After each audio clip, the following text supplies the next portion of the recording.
Prandaj, përveç që është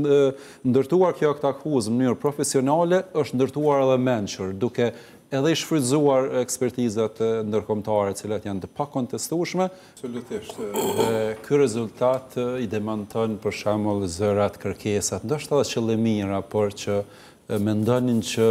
do duhej një akt akuzë e llojit të tillë të ndërtohej, të ngritej për 2 muaj apo 3 muaj. Pra, për ngritjen e akt akuzë cilësore, të bazuar në prova, fakte të qëndrueshme dhe për ta vërtetuar dyshimin e arsyeshëm fillestar, për te dyshimit bazuar mirë, për ta arritur stadin më të avancuar, stadin e të dyshimit bazuar mirë dhe për ta ngritur aktin akuzues, duhet që të ketë një kohë optimale të arsyeshëm dhe në këtë rast ngutja do të ishte alati keq i rezultatit. Dhe me këtë, jo për herën e fundit dhe jo për herën e parë, fatmirësisht, Prokuria Speciale e Republikës Kosovës dëshmon që është ngritur mjaft profesionalisht, ka në gjirin e saj prokuror që të dëshmuar tashmë, jo vetëm prokurori rastit tillë, por të gjithë janë në nivel të detyrës dhe çdo ditë më shumë, përveç që po demonstrojnë para botës që vërtet po kryen hetimet pavarura dhe po argumentohen ato dyshime fillimisht të arsyeshme, po ashtu po e konfirmojnë edhe koordinimin me partnerë ndërkombëtar. Kjo e validon suksesin. Në sensin e juristit, pra po duhet ju pyes tash, për të përfunduar me pasme një pyetje të sensit të sigurisë në anën tjetër,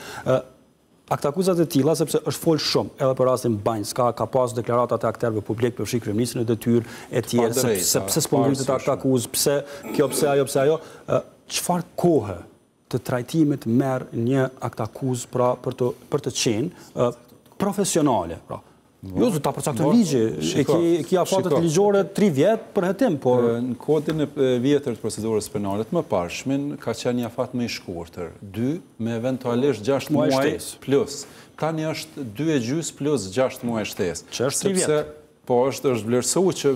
me gjithatë rastet komplekse kërkojnë një kohë më të gjatë dhe nuk duhet lidhemi me afatet kohore, ose të paktën duhet i dim kur kërkojmë ngritjen e akt akuzës brenda 6 muajsh, duhet ta dim se sa kërkon ligji dhe jo rastësisht është kërkuar një afat sepse ky rast është shumë kompleks. Dhe po mos kishte bashkëpunim, para mendoni, po mos kishte bashkëpunim ndërkombëtar këto analizat gjeologjike të partnerëve ndërkombëtar, të ADN-s përmes një instituti, agjencie edhe në Itali.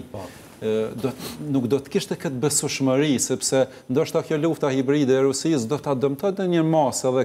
këtë punë të ndershme dhe profesionale të Prokurisë Speciale. Prandaj, përveç që është ndërtuar kjo akt akuzë në mënyrë profesionale, është ndërtuar edhe mençur, duke edhe i shfrytzuar ekspertizat ndërkombëtare, të cilat janë të pakontestueshme dhe e kemi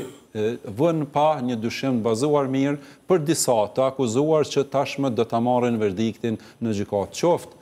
nëse arrin të argumentojnë pafajësinë e tyre, Kosova ofron siguri maksimale, është dëshmuar që mund të ketë edhe gjykime liruese në rast të tilla, por që nëse vërtetohet kjo teori e Prokurisë Speciale, ata do të përballen me rrepsinë e kodit penal që nuk është shumë familjar në raste të tilla. Jo, s'pak familjar. Në bazë të akuzës që arrita të lexojnë në portalin paparazzi ishte,